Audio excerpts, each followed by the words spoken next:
أعوذ بالله من الشيطان الرجيم. بسم الله الرحمن الرحيم. قال الله سبحانه وتعالى: إن الذين آمنوا وعملوا الصالحات لهم جنات تجري من تحتها الأنهار ذلك الفوز الكبير.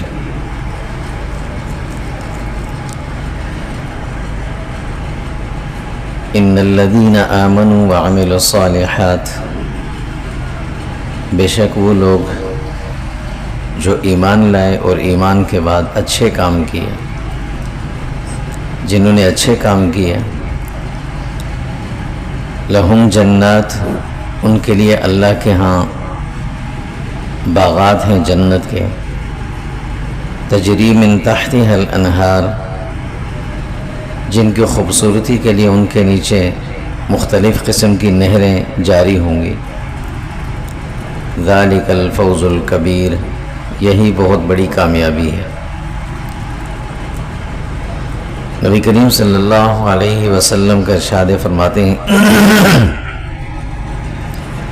کہ اللہ تعالیٰ نے جو جنت بنائی ہے ایمان والوں کے لیے،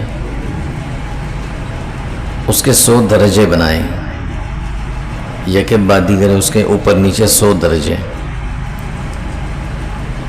اور ہر درجہ اتنا بڑا ہے کہ ساری دنیا کو سمیٹ کر اگر ایک میں رکھا جائے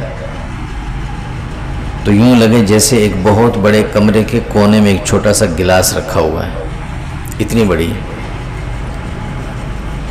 پھر آپ صلی اللہ علیہ وسلم نے فرمایا کہ جو اس میں سب سے اوپر والا درجہ ہے وہ جنت الفردوس کا ہے. اور فرمایا جب تم اللہ سے جنت مانگو تو جنت الفردوس مانگا کرو، جو سب سے اوپر والا حصہ ہے اس کا، سب سے اعلیٰ درجہ ہے اس کا. اور پھر اللہ رب العزت نے اس جنت کے مناظر قرآن مجید میں مختلف انداز سے بیان کیے ہیں. مثل الجنة التي وعد المتقون فيها أنهار من ماء غير آسن وأنهار من لبن لم يتغير طعمه وأنهار من خمر لذة للشاربين وأنهار من عسل مصفى. کہ اس جنت کے اندر مختلف قسم کی دودھ کی، شہد کی، جنت کی شراب ہے، پانی ہے، اس کی نہریں چل رہی ہیں.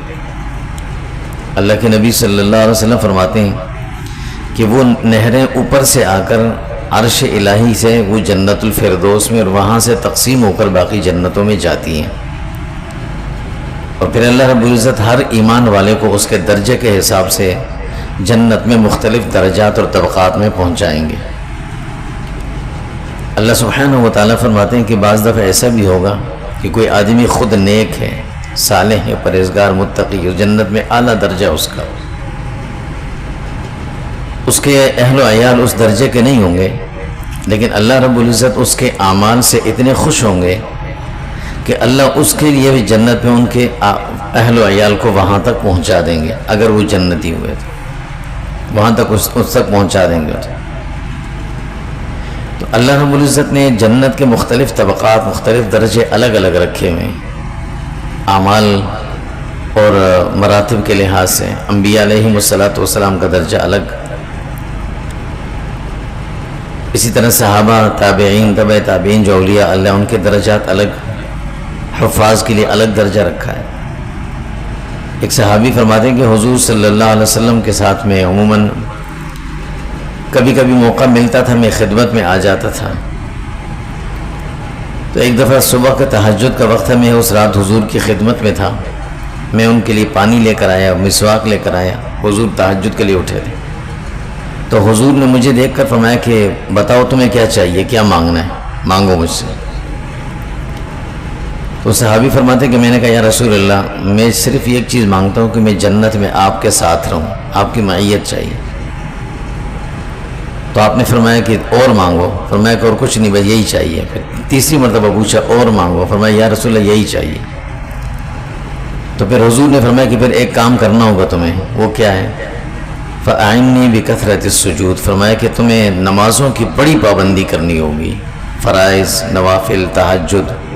جتنی زیادہ کر سکتے اس پہ پابندی کرو گے۔ اور پھر حضور نے ایک آسانی کے لیے امت کے لیے بھی بتا دیا، فرمایا جو شخص کثرت سے درود شریف پڑھتا ہے نا، کثرت سے، اللہ رب العزت اسے جنت میں حضور صلی اللہ علیہ وسلم کی معیت نصیب فرمائیں گے۔ آسان عمل ہے، کوئی مشکل نہیں ہے، کثرت سے درود شریف انسان پڑھتا رہے۔ تو جنت کے درجات اللہ نے مختلف رکھے ہیں، پھر حضور صلی اللہ علیہ وسلم کے لیے جو اللہ نے جنت رکھی ہوگی اس کا مقام، مرتبہ، رتبہ وہ تو سب سے اعلیٰ ہوگا، الگ ہی ہوگا اس کا مقام۔ اور پھر حضور نے کوئی رکاوٹ یا ممانعت نہیں رکھی کہ اس جگہ صرف میں ہوں گا، میرے قریب کوئی نہیں آئے گا۔ حضور نے عام فرمایا جو کثرت سے درود شریف پڑھے گا وہ میرے ساتھ ہوگا۔ تو جب اللہ سے مانگنی ہے تو ہمیشہ جنت الفردوس اور اعلیٰ مقام، اونچا درجہ مانگنا چاہیے، حضور صلی اللہ علیہ وسلم کی معیت مانگنی چاہیے۔ اللہ نے اور اللہ کے نبی صلی اللہ علیہ وسلم نے جنت کے مختلف مناظر مختلف اوقات میں بیان فرمائے۔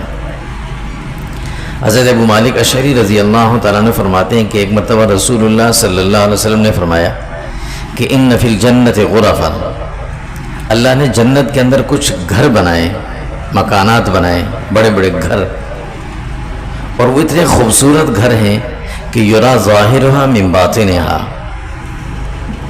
ومن ظاہرها یرا ظاہرها من باطنها ومن ظاہرها، فرمایا کہ وہ اتنے خوبصورت ہے، اتنے اچھے گھر بنائے، اتنے قیمتی قسم کے اس نے وہ ہیں بے مثال قسم کے کہ اس کے اندر بیٹھے ہوئے شخص کو باہر کے سارے مناظر نظر آئیں گے، اور جو باہر شخص کھڑا ہوگا اس کو اندر کی اس کی خوبصورتی نظر آئے گی۔ بظاہر تو یہ ذہن میں ایک سوال آتا ہے کہ اندر بیٹھے ہوئے شخص کو باہر نظر آئی تو ٹھیک ہے، لیکن باہر والوں کو اندر نظر آئی تو بے پردگی ہے۔ تو اللہ رب العزت نے یہ ایسے بنائے ہوں گے کہ صرف اس گھر کے جو اپنے افراد ہیں ان کو گھر کے اندر کی خوبصورتی نظر آئے گی، دوسرے کسی کو نظر نہیں آئے گی۔ صرف جو گھر والے ہوں گے وہی دیکھنا چاہیں گے، اللہ وہ اسے دکھائیں گے، اتنی خوبصورت۔ اور اندر بیٹھے ہوئے شخص کو باہر کے تمام مناظر نظر آتے رہیں گے، اور ویسے بھی اللہ رب العزت ان کو تبدیل کرتے رہتے ہیں روز روز۔ فرمایا یہ خوبصورت گھر کس کے لیے بنائیں گے؟ اعد اللہ، اللہ نے بنایا ان کو خوبصورت کر کے، خوب تیار کیا ہے۔ تو یہ کس کے لیے کیا ہے؟ فرمایا ان چند افراد کے لیے، ان کے نام لیے، 4 قسم کے لوگوں کے لیے۔ نمبر 1 لمن الان الکلام، ایک وہ آدمی کہ جو گفتگو کرتے ہوئے، بات چیت کرتے ہوئے بڑی نرمی سے بات کرتا ہو، سخت مزاجی نہ ہو اس کے اندر۔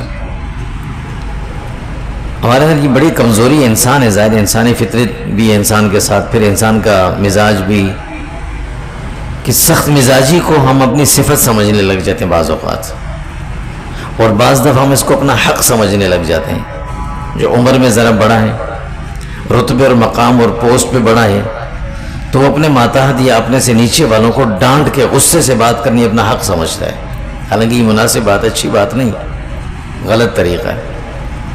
بلکہ بعض اہل علم بھی جب ان سے کوئی بات پوچھنے، کوئی بات کرنے، کوئی مسائل پوچھنے آتے ہیں تو وہ ان کو بھی غصے سے بات کرتے ہیں کہ لوگ ان سے بات کرتے ہوئے گھبراتے ہیں۔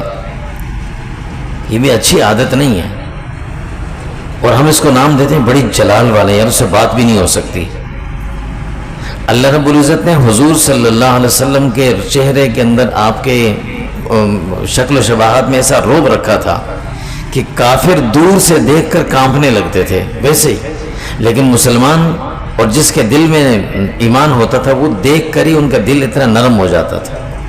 عبداللہ بن سلام رضی اللہ تعالیٰ عنہ فرماتے ہیں پہلی مرتبہ میں نے جب رسول اللہ صلی اللہ علیہ وسلم کو دیکھا، میری نگاہ پڑی آپ کے چہرے پر، تو اتنا زبردست قسم کا اثر مجھ پر ہوا کہ میں نے کہا یہ شخص جھوٹا ہو نہیں سکتی، تو نبی ہے۔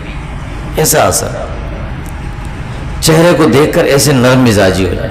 حضرت فاروق اعظم رضی اللہ تعالیٰ عنہ کو جب صدیق اکبر رضی اللہ تعالیٰ عنہ نے اپنا نائب مقرر کیا تو کچھ لوگوں نے آ کر صدیق اکبر سے شکایتاً کہا کہ آپ اتنے نرم مزاج ہیں، حضور کا زمانہ گزرا، آپ کا زمانہ گزرا، آپ اپنے بعد جن کو خلیفہ بنانے جن کا نام دے رہے ہیں وہ تو بڑے سخت مزاج ہیں، تو ہر وقت لوگوں پہ سختی کریں گے۔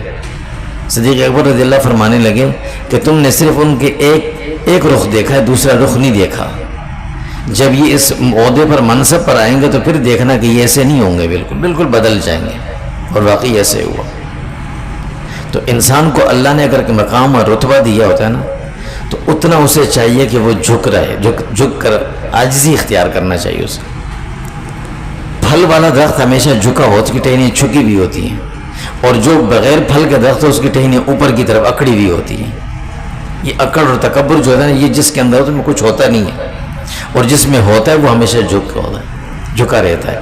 اس لیے نرم مزاجی سے گفتگو کریں۔ کوئی مسائل پوچھنے کے لیے، کوئی بات پوچھنے آئے، آپ نرمی سے اس کے ساتھ بات کرنی چاہیے۔ سرکاری دفاتر کے اندر اگر ہم ذرا سی کسی پوسٹ پہ آتے ہیں تو ہم یہ سمجھتے ہیں کہ یہ عوام جو ہمارے پاس آتے ہیں یہ بالکل ایسے کسی کام کے نہیں، یہ تو جانوروں سے بدتر ہیں، نہ ان سے صحیح طریقے سے بات کریں گے، اور اگر کام کے بھی جائز کام بھی ہو تو ڈانٹ ڈپٹ کر غصے سے بات کریں گے۔ کیوں کریں گے؟ ہم اگر کسی پوسٹ پہ 15-16 گریڈ پہ بیٹھے ہوئے ہیں نا، تو یہ ان عوام کی وجہ سے، اگر وہ نہ ہوتے تو ہم بھی کوئی نہ بٹھاتا، ہماری ضرورت ہی نہیں تھی۔ استاد کو استاد لوگ تب کہیں گے جب بچے ہوں گے اس کے ساتھ پڑھنے والے، اگر بچے ہی نہیں ہوں گے اس کو استاد کون مانے گا؟ پھر تو استاد ہی نہیں ہے نا، ضرورت ہے اس کی۔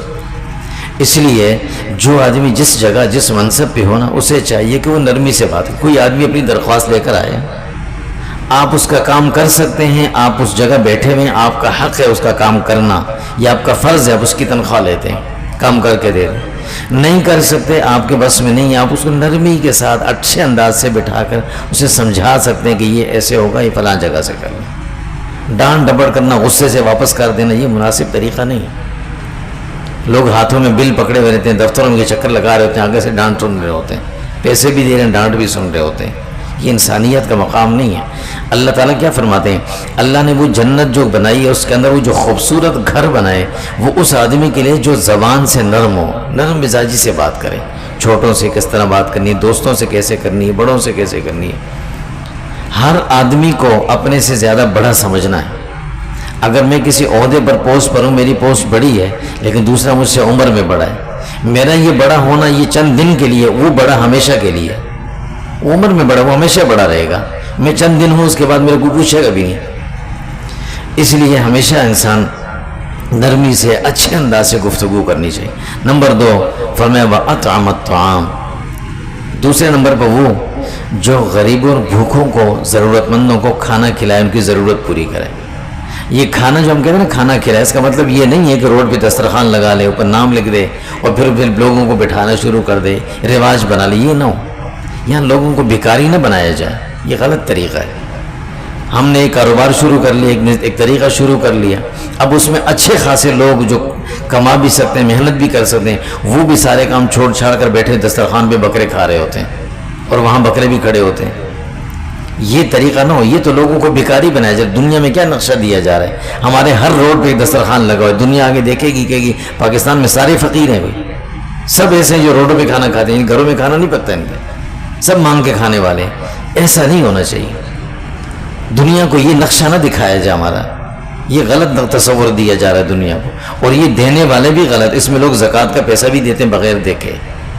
ہمیں کوئی اعتراض نہیں، لوگ دیں بے شک، لیکن اتنا ضرور خیال رکھیں کہ زکوٰۃ سید پہ نہیں لگتی، زکوٰۃ مستحق بھی نہیں لگتی، زکوٰۃ غیر مسلم بھی نہیں لگتی۔ ان دسترخوانوں پہ بیٹھ کر کھانے والے کون ہوتے ہیں؟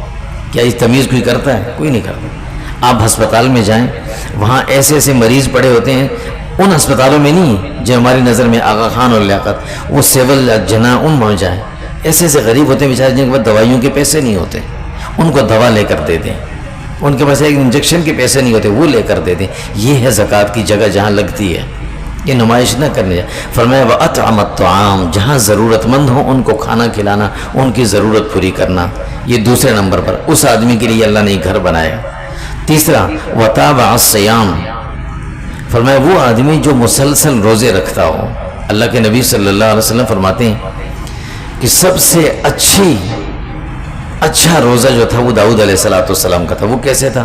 فرمایا وہ ایک دن روزہ رکھتے تھے، ایک دن افطار ہوتا تھا، ایک دن روزہ ایک دن افطار۔ اگر ایک آدمی یوں کر سکتا ہے یوں کرے، نہیں کر سکتا تو رسول اللہ صلی اللہ علیہ وسلم نے جو سنت ہی آپ کی کہ ہر مہینے کے 3 روزے رکھتے تھے، ہم وہ بھی رکھ لیں، ایام 20 کے روزے۔ اسی طرح باقی ایام میں جو آپ صلی اللہ علیہ وسلم روزہ رکھتے تھے، پیر کو یا جمعرات کو یا دیگر جو ہیں روزے، کوشش ہی کرے کہ آدمی اپنے آپ کو اس طرح عادی بنے روزے رکھے، یہ اللہ کو پسندیدہ عمل ہے۔ فرمایا وہ گھر کس کے لیے بنایا؟ فرمایا تیسرے نمبر پر اس آدمی کے لیے وَطَابَعَ الصِّيَامِ، جو مسلسل روزے رکھتا اس کے لیے۔ اور چوتھے نمبر پر فرمایا وَصَلَّى بِاللَّيْلِ وَالنَّاسُ نِيَامٌ، چوتھا وہ آدمی جو صلی باللیل، رات کے آخری پہر میں اٹھ کر نماز پڑھ رہا ہے اور لوگ سارے سو رہے ہیں۔ یہ مطلب نہیں ہے کہ لوگ سارے گناہ گار ہیں، یہ فرض نماز نہیں ہے، تہجد کی نماز ہے، سب پر لازمی نہیں، جو اٹھے اٹھے، نہ اٹھے نہ اٹھے، لیکن جو اٹھ کر پڑھ رہا ہے اللہ کو بہت زیادہ پسندیدہ ہے۔ ایک موقع پر حضور صلی اللہ علیہ وسلم سے پوچھا یا رسول اللہ ای الدعاء اسمع، کون سی دعا سب سے زیادہ جلدی قبول ہوتی ہے؟ آپ نے فرمایا دو موقعوں پر ہوتی ہے۔ کون کون سے؟ جوف اللیل ودبر الصلاۃ المکتوبہ، فرمایا ایک رات کے آخری پہر میں جو دعا مانگی جاتی ہے اللہ اس کو قبول کرتے ہیں۔ کیوں؟ اس لیے کہ اس وقت اللہ خود آ کر بندوں سے کہتے ہیں مانگو بھائی، کیا مانگنا ہے؟ تو جب وہ خود کہتے ہیں مانگو، پھر جب مانگنے والے مانگتے ہیں تو اللہ قبول بھی کرتے لازمی۔ فرمایا ایک یہ، اور دوسرا فرض نماز کے بعد انفرادی طور پر ہر آدمی کو چاہیے کہ لمبی دعائیں مانگے۔ یہ جو رسمی دعا ہے اس پہ نہ اکتفا کی جائے۔ امام نے ہاتھ اٹھائے، ہم نے بھی اٹھائے ہوئے ہیں، دیکھ امام کو ادھر ادھر راستہ دیکھ رہے ہوتے ہیں کہاں سے نکلنا ہے، اور امام نے کہا برحمت یا ارحم الراحمین تو ہم نے بھی ہاتھ پھیرے اٹھ کے بھاگے۔ یہ دعا ہو گئی، یہ رسم ہو گئی، دعا کی توہین ہو گئی۔ یہ نہیں، اپنی امام نے سلام پھیرا، امام ختم، ہم ختم، اب الگ الگ ہو گئے۔ اب اپنی اپنی انفرادی دعا میں اللہ کو اجتماعیت صرف نماز میں پسند ہے، دعا میں نہیں، دعا میں انفرادیت، اسی لیے اللہ نے کہا تہجد کے وقت میں مانگو، تو اللہ کو پسند ہے۔ تو انفرادی طور پر جتنی دعا ہو انسان اللہ سے مانگے۔ خیر اللہ کے نبی صلی اللہ علیہ وسلم فرماتے ہیں کہ اللہ تعالیٰ نے خوش ہو کر اپنے خود سے جنت میں گھر تیار کر کے رکھا ہے۔ ایک آدمی ہوتا ہے نا، کوئی آتا ہے تو ہم اس کے لیے جگہ بناتے ہیں، ایک آدمی کے لیے گھر جگہ بنی بھی رکھی ہے، جب بھی آئے گا یہاں رہے گا۔ جو بڑے اکابر ہمارے ہوتے ہیں نا، بڑے معززین ہوتے ہیں، تو بعض لوگوں بعض جگہوں پر ان کے لیے جگہ پہلے سے بنا کے رکھی ہوئی ہوتی ہے، اس میں کوئی نہیں آتا، بند رکھی ہوتی ہے، بھئی یہ فلاں صاحب جب آئیں گے یہ ان کے لیے رکھی گئی ہے، یہ ان کی عزت ہوتی ہے۔ اور جنت میں اللہ تعالیٰ نے گھر بنا کے رکھا ہوا ہے، کس کے لیے؟ فرمایا وہ چار قسم کے لوگ ہیں۔ نمبر ایک الان الکلام، نرم گفتگو کرنے والا، وہ اطعام الطعام، لوگوں کی ضرورت کے وقت ان کی ضرورت پوری کرنے والا، وتابع الصیام، مسلسل روزے رکھنے والا جتنے ہو سکیں، وصلی باللیل والناس نیام، اور رات کے وقت میں جب لوگ سارے سو رہے ہوں تنہائی میں اٹھ کر اللہ کی عبادت کرنے والا، ان کے لیے اللہ نے وہ گھر بنا کے رکھا ہے۔ اللہ تعالیٰ ہم سب کو نصیب فرمائے۔ وصلی اللہ تعالیٰ علی خیر۔